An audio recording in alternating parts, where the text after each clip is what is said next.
because I think the biggest thing that a documentary can do is that it can immerse you. When you watch a film, it can transport you to that location and help you connect with that ecosystem. So today, as we discussed, the topic is talking about how communities can lead the way with conservation efforts. And before we dive into that, I would say that in terms of the broader context, India has actually done a remarkable job with that. I mean, we come from a long history of, being at the very forefront and leading our own movements as opposed to having outsiders telling us. But in the recent past, if you've noticed, with colonialism, I mean, the baggage of colonialism has resulted in many people thinking that conservation is a white man's business, or conservation is something that Americans come in and do in India. But if you look at the history, you've seen that local communities like the Bishnoi community in Rajasthan have been protecting animals ever since, like the last 300 to 500 years. And that goes really, really far back. I'd like to give you an example of one place that I recently saw this community-based conservation in. It was in Rajasthan. I was filming for a television series for National Geographic Channel, which releases on the 15th of August at 7 p.m. That's right. And it's a series about how communities are leading the conservation efforts of big cats in India. So Asiatic lions, leopards, and tigers. There is a community called the Moghia community, and the Moghia community has been a poaching community for decades and decades, and they've had a long history of actually going into the forest and extracting resources such as timber, such as also tigers and other wildlife, and especially because this community has been really, really involved in the tiger poaching trade, it was very difficult to get them out of that and find them alternatives that would be as viable, given that tiger poaching can generate so much income for a poor family. But there's an organization that I would recommend everyone to check out. It's called Tiger Watch. Tiger Watch is based in Ranthambore, and basically what they do is they go in there and they work with the next generation. So they work with the young children who are from these communities, and they teach them how to read, write, to all of the basic education aspects of it. But they also teach them how to fall in love with tigers, how to understand the ecology of tigers, how to understand the behavioral science of tigers.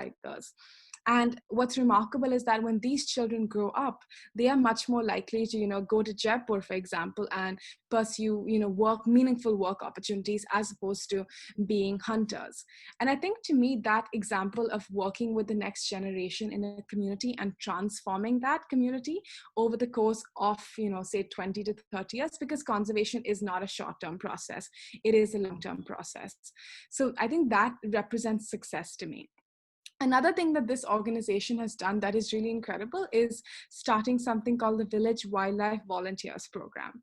Now, as everyone knows, Ranthambore is one of our most famous tiger reserves in India.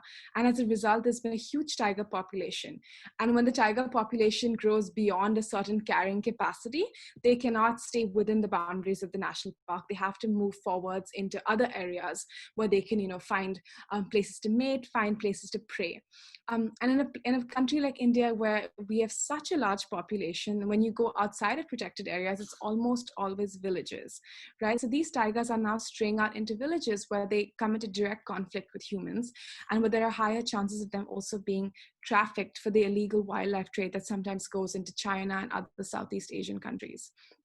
So what Tiger Watch has done is that it's instituted a group of village wildlife volunteers who are basically young villagers and older villagers who are tasked with the ownership of protecting that wildlife. This obviously entails a monetary element to it, but more importantly, it's saying to them, hey, you have the responsibility to protect this wildlife. You have the responsibility to ensure that there's no trafficking.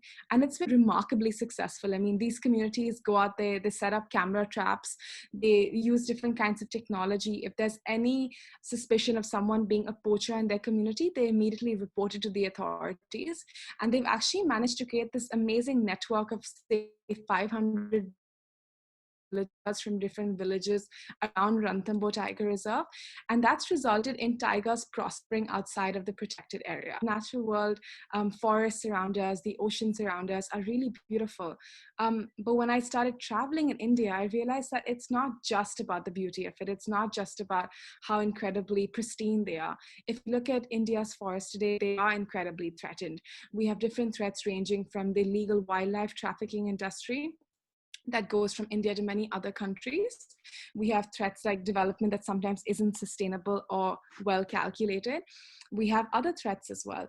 But when you watch television, you don't often see that. And when I realized that there was this gap between what was happening on the ground and the gap and what was happening in reality on television, I realized that I really wanted to make documentaries that talk about the connection between people in the natural world and the threats to the natural world and conservation solutions. When you frame it as this is also important from an economic perspective for our country, I think you're more likely to have more of a success with actually, creating conservation impact. A couple of stories that I've seen on the ground, but I would say for sure from everything that I've seen in India and outside of India while traveling on different projects for National Geographic, Discovery Channel, and Al Jazeera, I realized that without the support and the active participation of local communities, conservation can't really function in the most effective way.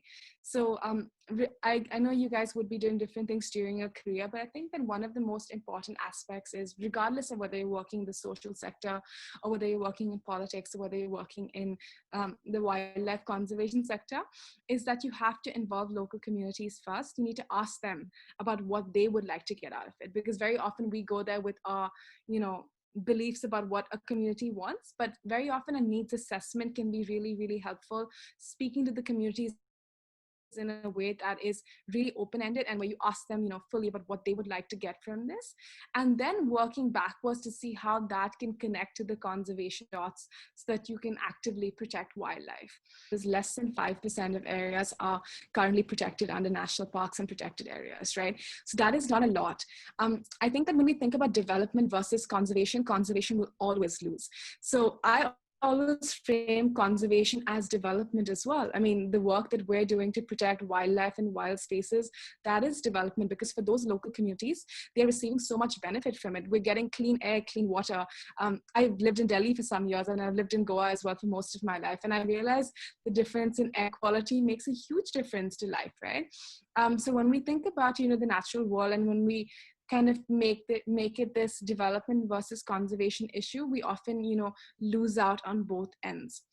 So what I would say is that given India's current context, where we need to expand and develop at a very, very almost exponential rate now, given our population boom, we need to figure out where it is possible to do, development projects. Like, for example, if you're doing a development project like, a 3-lane highway in a certain part of the country, I think it's really important to have an environmental impact assessment in place that says that, this is an area where the communities would benefit from having a 3-lane highway. This is an area which needs connectivity because there's an industrial hub around there.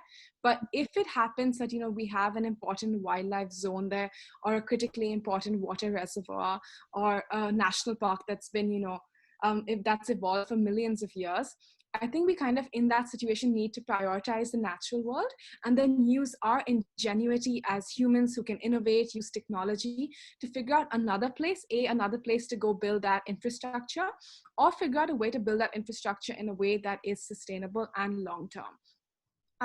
So I think one of the most important things with, this debate of development versus wildlife is that we need to ensure that we are doing our due diligence, right? I mean, very often these wildlife zones also happen to be really productive places in terms of, resources, in terms of wind energy, in terms of the natural minerals that you can find in these areas. And what do you do in that situation?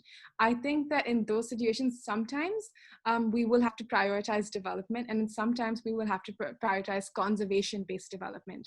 But the most important thing is that we follow scientific processes in either case, right? We cannot kind of go in there arbitrarily and realize that an area has huge, lucrative value and kind of disregard all conservation aspects of it. We need to have a proper environmental impact assessment in place. When we look at India right now, we're dealing with the consequences of climate change already.